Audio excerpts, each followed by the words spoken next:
Olá, caro ministro, cara ministra, a você também que está aspirando a chegar à condição de ministro, de ministra.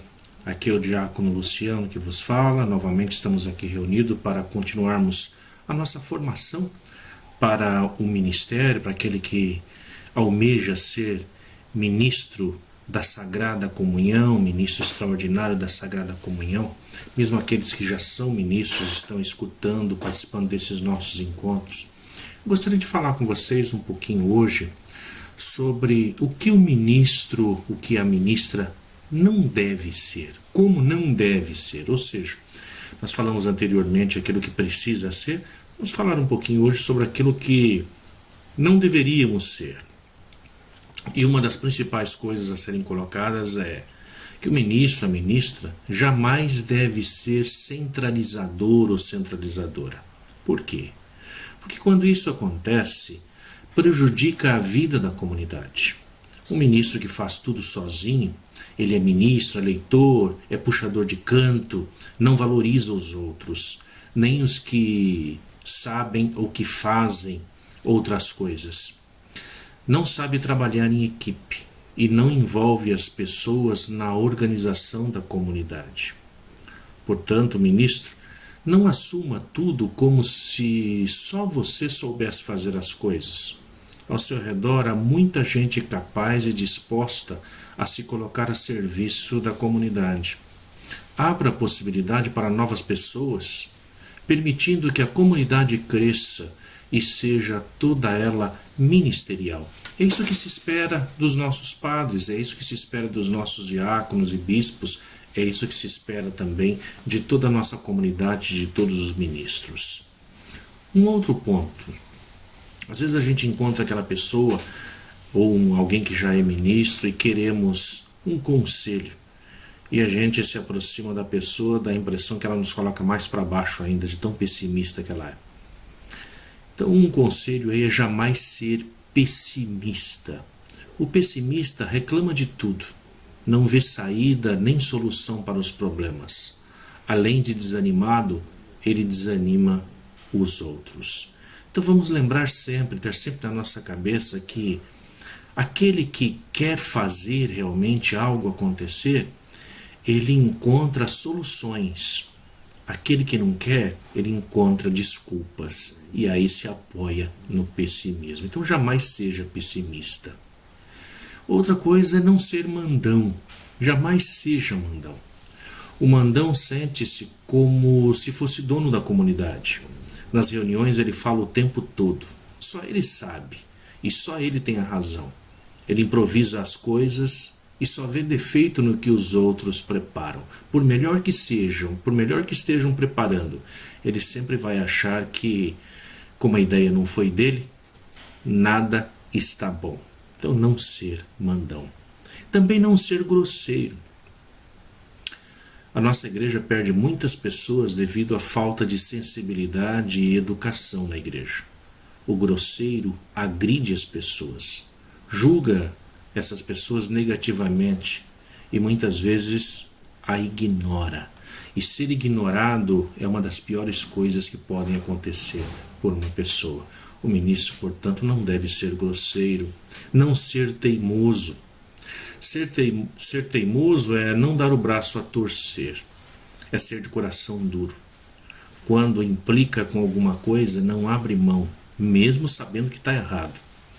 Espera-se, portanto, do ministro uma flexibilidade e, ao mesmo tempo, uma firmeza quando se trata de fidelidade ao Evangelho. Ser fiel ao Evangelho. É isso que nós somos chamados, cada um de nós. Agora, jamais ser indiferente. O indiferente, ele não participa das atividades da comunidade, das atividades do setor ou mesmo da paróquia e da diocese. Ele não tem interesse em crescer e aprender coisas novas. Não se preocupa em preparar outras lideranças para assumir funções na igreja. Então nós não devemos ser indiferentes, mas sempre estarmos participando, tomando o nosso lugar dentro das decisões e dentro da vida da comunidade. Podemos dizer assim, então, em 10 mandamentos assim, poderíamos dizer qual é o decálogo, né, do ministro ou da ministra da Sagrada Comunhão. Podemos dizer que o primeiro, dentro do decálogo, o primeiro mandamento, é ser uma pessoa apaixonada pela Eucaristia. Se você não é apaixonado pela Eucaristia, então realmente está no lugar errado. Então, para ser um bom ministro, um primeiro mandamento é se deixar apaixonar pela Eucaristia. O segundo, ser uma pessoa humilde e servidora. Deus é aquele que se apresenta em Jesus como aquele que serve. Então nós também devemos ser humildes e servidores. O terceiro mandamento é ser uma pessoa alegre, porque vive em Deus. Alguém que está em Deus e permite que Deus esteja nele, tem que ser uma pessoa alegre, uma pessoa viva por dentro, uma pessoa que se apresenta sempre, mesmo que esteja repleta de problemas, se apresenta aos outros sempre levando a alegria de estar com o Cristo. O quarto mandamento, ser uma pessoa que ama a sua comunidade. É alguém que está sempre disposta a ajudar, uma pessoa que ama realmente aquilo que faz, as pessoas que estão na sua comunidade. O quinto mandamento, uma pessoa que irradia ao seu redor a fé, a esperança e a caridade, o amor. No sexto mandamento, uma pessoa que sabe escutar. No mundo de hoje barulhento, poucas são as pessoas que sabem escutar. Todos nós queremos ser ouvidos, mas dificilmente encontramos pessoas que estão dispostas a nos emprestar os seus ouvidos para escutar os lamentos de cada um. Isso a gente percebe na nossa vida. Quando alguém começa a falar que está sentindo uma dor, a gente logo interrompe a pessoa e quer falar da nossa própria dor. Porque qual é a dor que mais dói no mundo? É a minha dor, é a sua dor. Por isso nós temos a necessidade de falar.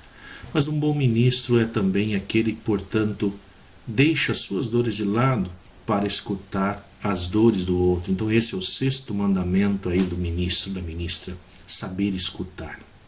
O sétimo, uma pessoa que trata todos como irmãos, uma pessoa que olha para os outros como irmãos, ou seja, não deseja o outro, aquilo que não deseja que seja feito a si próprio. O oitavo, uma pessoa que faz as coisas bem feitas. O ministro não pode ser aquele que faz de qualquer jeito, mas aquele que quer fazer perfeitamente, mesmo que não consiga, mas ele tenta fazer as coisas perfeitas. Portanto, ele quer as coisas sempre bem feitinhas. O nono mandamento tem que ser uma pessoa que se compadece dos que sofrem. Padecer com, compadecer, é se colocar no lugar do outro, é sofrer com o sofrimento do outro, é se colocar no lugar do outro. O 10º mandamento, ser uma pessoa discípula missionária de Jesus Cristo. Não é discípula e missionária, mas discípula missionária. Porque todo aquele que se dispõe a seguir a Jesus tem que seguir a Jesus da forma que ele foi. Missionário, aquele que vai ao encontro dos outros. Portanto, aí estão aí os 10 mandamentos do ministro, da ministra, da palavra, da comunhão, das exéquias, do ministro em si, daquele que é o servidor. Eu gostaria de falar um pouquinho com vocês agora nesse instante sobre algumas perguntas que surgem, né? Algumas perguntas que são levantadas. Por exemplo, às vezes a gente está servindo, você está servindo, e as pessoas que só comumente vão à missa no domingo acreditam que os ministros recebem salário. Então, uma das perguntas é essa, né? O ministro recebe algum salário? Já foi dito anteriormente que os ministérios são como que uma prestação de serviço em prol da comunidade, por parte de pessoas que os realiza de forma espontânea e organizada. O serviço que o ministro ele desempenha, ele é voluntário, gratuito. Isso é, não tem remuneração. O pagamento é o reino, nós deixamos para Deus. Uma atividade que se exerce de bom coração é o ministério, se exerce com generosidade, sem pretender ter um ganho material, mas como uma resposta a uma necessidade da comunidade. Assim nós o fazemos. Todo batizado comprometido deve se colocar à disposição da comunidade e contribuir para o seu crescimento, enriquecendo-a com os talentos que Deus lhe deu. Cada um de nós recebemos os nossos talentos, não podemos enterrá-lo, temos que colocar à disposição da comunidade. Então, como já foi dito anteriormente, relembrando Mateus 10:8, de graça recebestes, de graça deveis dar. Portanto, o ministro não tem um salário. Uma outra pergunta que nós podemos elencar, e que muitas vezes eu escuto por aí, o ministro ele pode exercer o seu ministério fora da sua paróquia? Muitas vezes nós vemos ministros que vão celebrar em uma outra paróquia, na paróquia vizinha. Como que fica isso? Ele pode fazer isso? A resposta é não. O ministério ele é exercido única e exclusivamente na paróquia em que se recebeu o mandato, e preferencialmente em sua própria comunidade. Entretanto, ele pode fazê-lo nas outras comunidades dentro da paróquia, desde que assim o padre o queira, desde que assim ele faça as escalas para que o ministro possa agir dentro da sua paróquia. A concessão do mandato, embora seja recebida pelo ordinário local, pelo bispo local, não é para o território diocesano. Você não foi instituído ministro extraordinário para todo o território diocesano, mas apenas para a sua paróquia. Então você pode exercê-lo dentro da sua paróquia. Agora, caso você seja convidado em uma outra paróquia, desde que o padre de lá o saiba, tenha o seu conhecimento, você pode exercer sim o seu ministério lá na outra comunidade ou mesmo lá na outra paróquia, desde que o seu padre também saiba que você recebeu esse convite da outra paróquia e está indo lá ajudar em uma determinada celebração. Aí sim. Mas lembrando, deixando claro, o seu ministério é para a sua paróquia e não para a paróquia vizinha. Uma outra pergunta. Às vezes a gente escuta o pessoal perguntando, mas os ministros, eles participam de algum conselho pastoral, como CPP, CAEP, coisas assim? A resposta é sim, sem dúvida ele participa. Nós temos em cada uma das nossas comunidades ao menos um ministro que integra o conselho pastoral. É o caso, falando sobre os nossos ministérios na nossa paróquia, nós teremos sempre um que é o coordenador paroquial. O coordenador paroquial dos ministros, ele participa, portanto, do conselho paroquial. Ele tem que estar, sim, presente nas reuniões paroquiais que assim se fazem. Necessário a presença de todos os coordenadores de todas as pastorais ou ministérios. Uma outra pergunta que eu escuto muito é: o que fazer quando acontece um desentendimento entre um ministro e o outro? Quando dois ministros estão brigando entre si, o que se fazer? É de se esperar que isso jamais aconteça. Mas se acontecer, é necessário que os dois ministros se reconciliem quanto antes, e dependendo da gravidade e não aceitação do perdão, que sejam afastados do ministério. Então vamos prestar atenção nisso. Se nós estamos brigados com outro ministro e não queremos a reconciliação, o padre pode afastá-lo do ministério. Não podem de modo algum permanecer no ministério pessoas inimigas. Ser ministro da comunhão e estar em divisão com o irmão é um contra-testemunho do evangelho. Então você está dando um contra-testemunho para a comunidade daquilo que você aceitou como serviço. Portanto, vamos prestar atenção. Se estamos brigados com alguém, vamos nos reconciliar primeiro com eles, para que depois nós possamos continuar então distribuindo a sagrada comunhão. Mas e se a briga for mais profunda? E se o ministro estiver encrencado com seus parentes, ou mesmo com seus vizinhos? O que fazer? É bom entender que uma pessoa que estende as suas encrencas por anos e anos não deveria nem mesmo ter sido acolhido como ministro extraordinário da comunhão. Antes de perdoar, antes de dar o seu perdão, e antes de ser perdoado também. Se a briga aconteceu, portanto, depois de ser um ministro, depois de se tornar ministro, então que se procure o perdão o quanto antes, pois a briga contradiz a Eucaristia, além de ser mau exemplo para a comunidade. Como poderá distribuir a comunhão alguém que não está em comunhão com seu irmão? Então, se não tiver a reconciliação, esse ministro também pode ser afastado das suas funções. Portanto, a necessidade, sim, de dar o perdão, para que possa receber também o perdão. Uma outra questão que sempre levantam, escuto muito por aí é: e se o ministro ele se transferiu de uma paróquia ou de uma diocese? Se ele mudou de cidade, ele pode exercer o ministério em sua nova comunidade, para onde que ele está indo? Como que fica a situação? Nós sabemos que hoje as pessoas mudam muito, migram muito de um lugar para outro, por questão de trabalho, por questão de moradia. Então, como fica a vida daquele que já está acostumado a trabalhar na comunidade, no ministério? O que ele precisa fazer? Muito bem. Isso é fácil de resolver. Ele precisa trazer consigo uma carta de apresentação da paróquia, assinada pelo pároco ou da diocese, uma carta do próprio bispo, caso ele tenha mudado de diocese.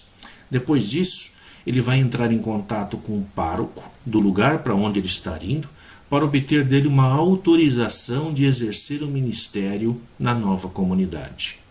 É aconselhável que na primeira oportunidade que ele tiver, ele participe de encontros de formação com a pastoral dos ministros lá na cidade em que ele estiver indo. Mas lembrando, ele tem que se apresentar ao pároco. Ele não pode simplesmente chegar numa comunidade e dizer: olha, eu era ministro lá, eu quero ser ministro aqui. Ele tem que se apresentar. Lembrando que ministro extraordinário, o próprio nome já diz, ele é extraordinário. Portanto, depende-se da necessidade. De repente, no lugar para o qual você está indo, naquela comunidade para a qual você está indo, já tem 2, 3 padres trabalhando, não tem a necessidade de ministros. Então, tudo isso nós temos que tomar muita atenção. Uma outra questão que levantam sempre é: o ministro ele pode exercer o seu ministério sem o jaleco, a roupa apropriada? Uma das respostas que nós costumamos dar é: pode até haver alguma exceção, mas normalmente o ministro ele deve se vestir, se trajar com o seu jaleco, porque é um jaleco específico, né? Ele demonstra, ele mostra para as pessoas que aquele que está ali, ele é alguém que está preparado para estar naquela situação. Então é bom que a gente evite que o ministro vista túnica de modo que seja confundido com o padre ou com o diácono. Portanto, use o seu traje próprio, o seu jaleco. E ainda, ele tem que zelar pela higiene pessoal do jaleco. Não é só necessário ter o jaleco, mas mantê-lo limpo. Então o jaleco ele dá ao ministro uma tonalidade de transparência e pureza. Então ele precisa zelar por ele e sim, sempre que for se apresentar-se com o jaleco. Mas esse caso, o padre está precisando de alguém para ajudá-lo naquele dia e não tem nenhum jaleco disponível. Aí sim, ele vai, mesmo sem jaleco, e vai ajudar o padre naquela necessidade. Mas é bom sempre estar preparado, sempre estar com seu jaleco junto às suas coisas, quando vai para o serviço. E aí cada diocese vai ter o seu jaleco próprio, né? Cada diocese vai estar montando o seu próprio material, as suas próprias roupas, porque muitos perguntam como deve ser esse jaleco. Vai depender de cada diocese. Cada diocese padroniza do jeito em que ele precisa. Aqui para a nossa diocese de Santo André, nós temos a nossa padronização própria, com desenhos próprios para cada ministério. Aí depende do bispo de cada diocese. Alguns perguntam também como deve ser a aparência do ministro, da ministra extraordinária da Sagrada Comunhão. O que nós podemos dizer sobre isso? Os ministros devem sempre se apresentar dignamente à comunidade. Não é o caso de ser mais bonito, mais feio, branco, negro. Não é essa a questão. Mas se apresentar com dignidade à comunidade, para o culto e para a missa. Portanto, alguém que se apresente com roupas limpas, com o seu jaleco, aquele que é adotado para a sua diocese, que não esteja sujo, que não esteja muito amassado, amarrotado. Olhar também as mãos e as unhas, né? Porque se você vai distribuir a comunhão, não dá para fazer isso estando com as mãos sujas, com as unhas sujas. Então procurar manter a higiene, manter a limpeza. Os que fumam, ter um cuidado excepcional aí com os dedos, né? Para que não fiquem aí todos amarelados na hora de fazer a distribuição. Não apresentar-se também de chinelo ou descabelados, né? No meu caso isso não dá mais para acontecer porque já não tenho cabelo mais, né? Então, mas você apresente-se penteado. As ministras que não se apresentem vestidas como se estivessem indo para um baile ou para uma festa de gala, com vestidos escandalosos. Sejam discretas no vestir-se e também no andar. No momento da celebração, é aconselhável também as ministras, aqueles que estão sentadas lá no presbitério, não cruzar as pernas, manter-se numa posição boa sentada, com as pernas unidas, juntas. Né? Fora isso, não se tem nada mais para se dizer sobre como se apresentar aos ministros. Uma outra pergunta: pessoas que vivem em uniões irregulares podem ser ministros? Podem ser ministras? Olha, o que é aconselhado pelas dioceses é que as pessoas que vivem em uma segunda união, uma união irregular, não podem ser ministros extraordinários da comunhão, pois o senso pastoral pede que se tome o cuidado para não expor negativamente essa pessoa diante da comunidade, confiando-lhe funções e ministérios incompatíveis com a sua real situação. Mas tudo isso vai depender, portanto, do padre. Por que eu digo isso? Porque o padre vai analisar caso a caso, no sentido de que, às vezes nós temos uma pessoa que se casou, ficou um ano casado, e que aquela relação não deu realmente certo. Hoje, essa pessoa já está casada numa segunda união há 20 anos, tem seus filhos. Ela tem que ser penalizada por aquele um ano, por aquele erro que ela teve lá atrás?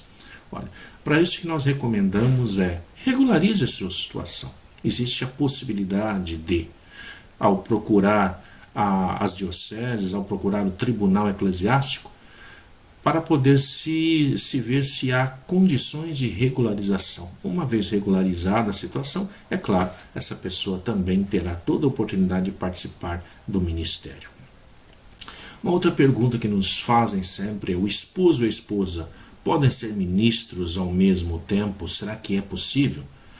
Com certeza, não só podem, como a igreja até recomenda. Valorize-se essa escolha. É muito bom que o ministro, que o casal seja ministro, se coloque a serviço, os dois ao mesmo tempo, assim possam ajudar melhor e se compreenderem melhor dentro do trabalho em que eles estão fazendo. Uma outra pergunta que surge sempre é quanto à provisão, à duração do ministério. Nós já falamos sobre isso antes, vale a pena falar um pouquinho mais. A concessão do mandato do ministro é por 3 anos e ela pode ser renovada por mais 2 vezes, atingindo, portanto, um total de 9 anos consecutivos. Em todos os casos, é obrigatória a participação nos encontros de formação estabelecidos. Muitos dos ministros não gostam de participar de formações, então tem que se participar das formações. Após um total de 9 anos, é oportuno que o ministro mude o seu serviço. Ele pode participar de qualquer outra pastoral e depois ele pode voltar novamente a exercer o ministério. Tá? Então, quem está há mais de 9 anos, o que deve fazer? É oportuno que o ministro, ao tomar conhecimento dessa indicação da diocese, vá até o pároco, converse com ele, coloque à disposição o seu ministério. Pode ser que, mesmo estando há mais de 9 anos, abra-se uma exceção, justamente porque o ministério é muito precioso para a comunidade. Ao pároco cabe essa decisão. Então você que está me ouvindo, que já está há mais de 9 anos no ministério, se apresente ao padre, coloque à disposição o seu ministério, pergunte para ele o que ele acha disso. E se ele achar oportuno, ele vai continuar com você ainda dentro desse ministério por mais algum tempo, até que ele possa encontrar outras pessoas que também estejam dispostas, assim como você, a exercer esse ministério. Uma outra pergunta: o que o ministro, e se o ministro estiver exercendo o seu serviço e quiser parar, como ele deve fazer? Como deve proceder? Se ele perceber que é hora de parar, não tenha receio de conversar com o pároco. Faça o melhor que puder enquanto exerce o seu ministério. Não se deve ter drama de consciência quando sentir que é o momento de parar. Se você achar que o fardo está muito pesado, que os problemas dentro da família têm que agora ter mais atenção, peça ao padre para te dar uma dispensa. E aí você vai cuidar daquilo que mais tenha necessidade na sua vida e nada lhe impede de futuramente voltar a exercer o seu ministério novamente. Esse ano, vivendo aí a época de eleição, nós temos uma pergunta que sempre fica também no ar. O ministro ele pode candidatar-se a cargos políticos, a cargos públicos? Muito bem. Essa foi uma discussão que aconteceu em Aparecida entre os bispos, né? E os bispos eles tomaram a decisão de encorajar os leigos a participar da vida pública, sim. De fato, o próprio documento de Aparecida vai dizer que os leigos de nosso continente, conscientes da sua chamada à santidade em virtude de sua vocação batismal, são os que têm de atuar à maneira de fermento na massa para construir uma cidade temporal que esteja de acordo com o projeto de Deus. Portanto, sim, a resposta, eles podem candidatar-se, eles devem candidatar-se. Na abertura da conferência, o Papa Bento XVI afirmou: a vida cristã não se expressa somente nas virtudes pessoais, mas também nas virtudes sociais e políticas. Então, o ministro ele pode sim se candidatar a cargos públicos, a cargos políticos. Entretanto, o que pede a Igreja? Ao se candidatar, o ministro deve se afastar do seu ministério durante o tempo da campanha. Para quê? Para que ele não se aproveite da sua posição para fazer campanha política. A Igreja ela tenta se manter isenta nesse sentido. Então ela apoia o candidato, ela apoia o seu ministro, mas pode ser que tenha mais ministros. Então o que ele deve fazer? Ele se afasta do seu ministério durante o tempo de campanha. Caso ele venha a ganhar, ele continua afastado enquanto cumpre o seu mandato. Terminando o seu mandato, ele se apresenta novamente ao seu ministério e pode continuar o seu ministério, pode continuar o seu serviço. E enquanto está atuando como na política, se tiver ganhado, é claro, também vai ter que atuar como uma pessoa verdadeiramente cristão, continua atuando como um ministro, como aquele que serve, agora não somente na sua comunidade, mas a toda a massa do povo que espera nele, que confiou nele. Assim se espera. Uma outra pergunta que surge é de quanto em quanto tempo os ministros devem se reunir. A coordenação diocesana dos ministros sugere que os ministros se reúnam mensalmente para poderem rezar juntos, formarem-se na espiritualidade, estudar esse manual que eu estou passando para vocês. Pede-se que os ministros se reúnam mensalmente no próprio local, mesmo em comunidades menores e distantes. Se tem vários ministros dentro de uma única comunidade, que eles possam fazer um encontro lá, discutir, rezar juntos. Porque lembrando, nós não somos ministros sozinhos, somos ministros no Cristo, portanto, em comunidade. E que temas deveriam ser abordados na formação dos novos ministros? Temas como esse que estamos abordando nesses vídeos que estamos passando para vocês. Primeiramente, conhecer profundamente tudo isso que nós estamos passando, todo esse manual. Dar um bom embasamento litúrgico. Como fazer a celebração da palavra, por exemplo, é uma das coisas que nós devemos sempre estar nos preparando. Conhecimentos práticos sobre o exercício do ministério. Procedimentos ao visitar um enfermo, como celebrar as exéquias. Cabe à comunidade a decisão quanto tempo seja destinado à formação dos novos.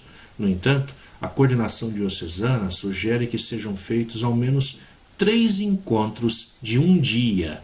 Então veja, nós ainda estamos longe disso e devido a essa epidemia, temos que fazer esses nossos encontros agora aqui através do vídeo. Eu, Diácono Luciano, espero que vocês estejam realmente parando para escutar, prestando atenção nesses encontros e que estejam gravando um pouquinho de tudo isso que nós estamos falando, porque isso vai contar dentro da formação para que vocês possam realmente receber o ministério de vocês.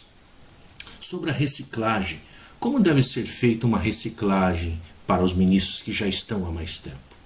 Ao iniciar um novo mandato a cada 3 anos, o ministro deverá passar por uma nova etapa de formação, junto com os novos. Então seria interessante que os antigos também estivessem aqui junto com vocês, que agora estão aprendendo. E assim, dessa forma, concluindo uma formação mais ampla, onde todos poderiam estar juntamente conosco. Concluindo então este nosso encontro de hoje, concluindo esse capítulo, poderíamos até nos perguntar, eu imagino que vocês estão também se perguntando isso: o ministro, a ministra, é uma bênção? Sem dúvida, todo serviço é uma bênção, seja para aquele que serve, seja para aquele que é servido. O ministério extraordinário da comunhão é uma grande bênção também para os padres, pois vocês os ajudam a cumprir a missão de presbíteros. Portanto, eu só tenho a agradecer e dizer obrigado a vocês, homens e mulheres, por estenderem as mãos para ajudar, por se colocarem a serviço da comunidade, servindo-a com generosidade. Que ninguém se assuste com tudo isso que nós apresentamos. O que apresentamos aqui é o que se espera de um ministro ideal. No entanto, sabemos que a realidade, por vezes, fica distante. Saiba, você ministro, você ministra, que o seu esforço, dedicação e vontade de querer acertar são preciosos diante de Deus. O Salmo, no 1 Samuel, capítulo 16, versículo 7, ele diz assim: o homem vê a aparência, Deus vê o coração. Deus está olhando o coração de vocês. Que vocês realmente se coloquem aí a serviço do reino de Deus, para fazer com que esse reino aconteça aqui e agora. Muito obrigado pela ajuda, pelo esforço de vocês. Até o nosso próximo encontro. Fiquem com Deus e que Ele sempre os abençoe. Amém.